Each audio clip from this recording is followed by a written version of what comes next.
Bienvenidos, señoras y señores, to episode 9 of La Yuma Cubana. Today's topic, communication in Cuba, or comunicación en Cuba. This episode will provide an overview of the prepaid cell phone and internet connection system here on the island.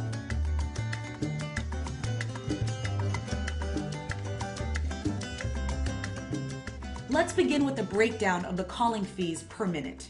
Cell phone to cell phone, 35 cents. Cell phone to house, 45 cents. House to cell phone, also 45 cents. However, the person with the cell is the one who incurs the expense. For example, if you call a mobile from a house line and a recorded message says, "Este teléfono no está disponible," means that they don't have any credit on their line, and so you will need to call them from a topped-up cell phone.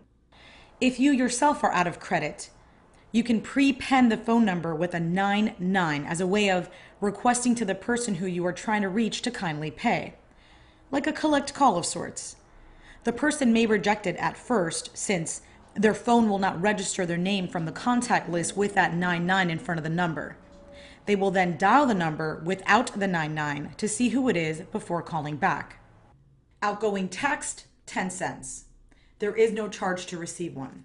Calling cards can be purchased in $5 increments, sometimes in the most unsuspecting places like a house in the middle of a barrio or neighborhood. I looked up and there was a sign that said, "Aquí se vende tarjetas." We sell cards here. To recharge your cell phone using one of these cards, you dial star 662 star, hit send. You will then be prompted to input the 16-digit code, which is revealed like a scratch-off lotto ticket, and then press pound. The instructions can also be found on the card. In order to see your remaining balance, you dial star 222 pound and hit send. Another option is you can go online to one of the many sites that allows you to add credit to any Cuban cell phone. A few examples are ding.com, hablacuba.com, and easytop.com. That's E as in echo, Z like Zulu, E like echo, top.com. I have personally topped up around $30 in the past 2 weeks with, in my opinion, being frugal with my words. For example, when I call my cousin, I'm like, "Oye, prima, que hola, mira, ya Tony camino, bueno, lo vemos hoy, okay, chao, besito. Hey, cousin, I'm on my way, okay, I'll see you there, kisses." $30. I mean, that's almost as much as I pay in the States for a month's worth of unlimited text and calling. If you're coming from America and you want to make calls here, you can either bring your US phone unblocked by calling your cell phone carrier and providing them with your IMEI number. It's usually on the phone itself, but you have to remove your cell phone battery to see it. So it's best that you jot it down before you call your carrier. Or you could just buy a phone here. The second option being the less desirable. Since this is an island, things are imported and thus they're more costly and they have less functionality and features. I did not unblock my cell phone before leaving the US, so I had two options.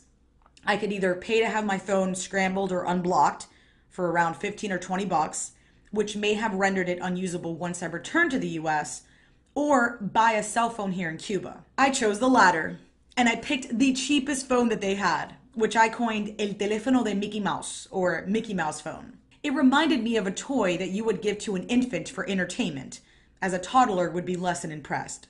Some of you may remember the days in which the number 2 would have to be pressed 3 times in order to input the letter C when sending a text message. Well, that is exactly how this phone is.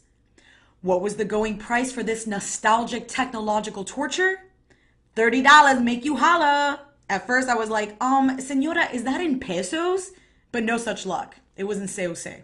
You will also need to buy a SIM card. The right to register one in your name has recently been extended to foreigners. Just don't make the same mistake as I did, waiting in line for hours only to be told that I needed my passport, so make sure you have yours.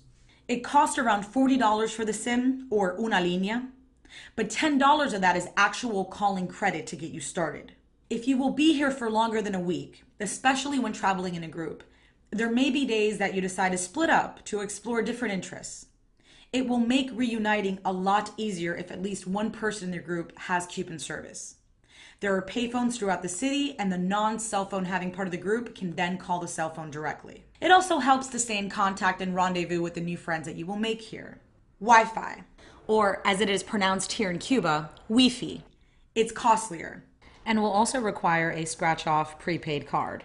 It will run you approximately $2 per hour. I would suggest buying the $10 card that allows for 5 hours of browsing. It will go faster than you may think.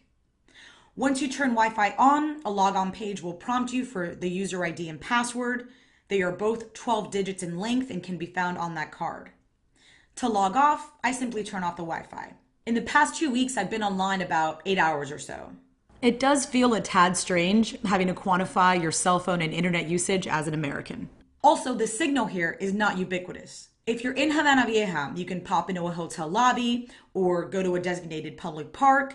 Whenever you see a bunch of concentrated Cubans that are all muted, that is a pretty solid clue that you're in a hotspot. Wi-Fi's down. Who's Wi-Fi? Wi-Fi's my cousin.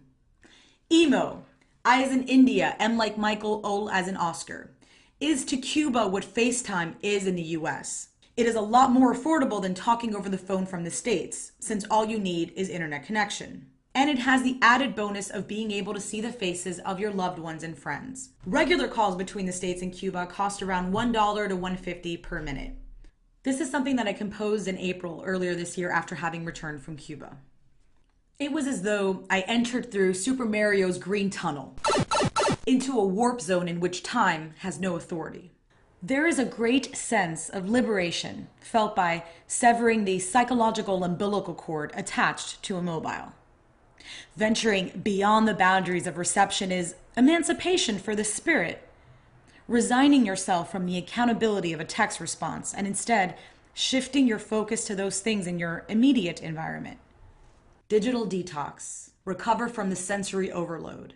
We're being consumed by all those zeros and ones. Collectively, in an 8-bit sequence, they depict a world fabricated strictly by code. Let us give priority to those who are physically near instead of just virtually close. I'm going to repeat that. Let us give priority to those who are physically near instead of just virtually close. Can we reallocate some of the time spent on social media to experience something that engages all of our senses instead of just 2? As we sit on the front porch conversing with our minds, our souls are dancing in circles around our rocking chairs. Being able to create and live out these pieces of life with other people requires both physical and mental presence. And in my opinion, it's what makes the periods of suffering as a human being worth enduring. End of excerpt. So, as an indirect result of being quote-unquote behind in technological advancements is greater cohesiveness and socializing. People watching from the front porch. Going over to your neighbor's house to ask for an egg without texting her first. Just be like, Oye, vecina, ¿tiene un huevo ahí que me regale? By the way, there's a shortage of eggs right now in Havana. As the story goes, when Irma hit, a lot of the chickens drowned, and so you have to buy eggs on the black market, pretty much, if you're a local Cuban. But if you're a tourist and you go to a touristy restaurant, you needn't worry, there's plenty of eggs there. So this habitual social shift, which has happened almost imperceptibly in our Western society, is actually quarantined here in Cuba. But this is a double-edged sword. Although it limits frivolous conversation and idle browsing, from an economical standpoint, it also restricts the local people from self-education and research. You and I may be willing to pay these exorbitant fees to be connected because we know that eventually we'll return to our unlimited access back in the States. However, consider that the average income here is $10 to $15 a month. This within itself becomes an internal blockade. Let's take a moment and consider how much more efficient would we be with our phone conversations and our internet browsing if we knew that the longer that we talked and the more that we browsed would have a direct relationship with how much would have to be paid. As a concluding note, if you should become lost, just ask. Back in the States, we have GPS or Global Positioning System. Well, here in Havana, it's HPS, Human Positioning System. Most Cubans who are limited in their English can still provide some pretty good directions. Sí, mijita, ¿qué necesita? Hola, señor. Buenas noches. ¿Sabes cómo llegar para la música casa? La casa de música. La casa de música. Ah, la casa de música. Ok, mi amiga, mira. You go straight Then you'll make a right. Okay. Then you'll make a left. Do you need taxi? Do you need taxi? No, no, you don't no, need taxi? thank you. Do you need boyfriend? No, No? no, I'm okay. What country you from? What? What country you from?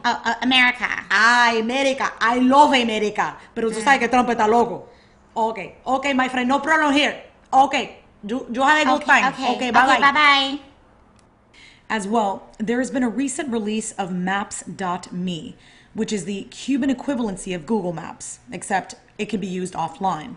It is compatible with Android and Apple phones or tablets. It's recommended that you download it before leaving the States. Bueno, this concludes episode 9, Communication in Cuba or Comunicación en Cuba. May this information serve you well on your journey here, and until next time, take care. Cuídate. Ciao. Besitos.